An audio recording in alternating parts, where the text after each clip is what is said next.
way I see it, if you want to approach a problem like we deal with stray dogs and cats, you basically have to approach it in all different levels. Absolutely, that's the only way, because it's a complicated issue, and it's an issue that people have ignored for a long time. I put together a training for the police in Greece on animal cruelty. We trained in 2015 and 2017. We trained many officers in how to understand and what to do when you see abuse. What are the symptoms? How do you collect evidence? We brought a prosecutor to teach prosecutors how do you put together a case so they'll stand up in court and the person would actually get a sentence.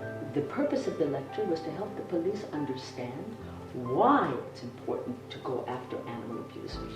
Why are they criminals? Because the officers, LAPD, showed case after case where this woman or this man started with a dog or cat, and look what they did. We know. So things are changing. Yes, it is definitely changing.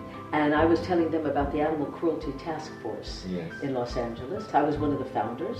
I told them the history of how we came to make that department under the police. It was a big fight.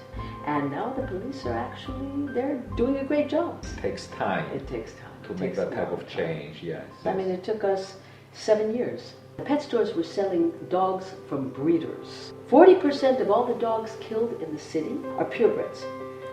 The cost of breeding is tremendous on the taxpayer because it fills up the shelters, which means that it costs more money to hire more people to take care of the dogs, food more money, labor more money obviously, euthanasia more money. Of course. So it costs the taxpayers more money. So we said, wait a minute, we're putting the economic burden on the wrong people. The taxpayers shouldn't be paying this. The people who are breeding should be economically responsible. So there is a law now, it's been for a while, that there is a fine. If you breed, there is a fine. So we're working on the enforcement.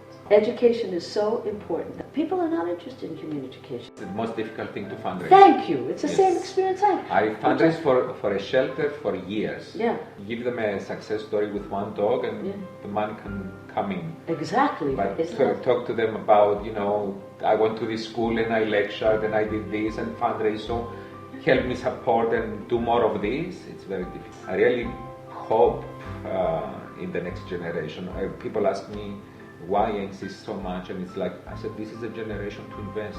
They don't understand when you educate kids, you're giving them an ethical construct.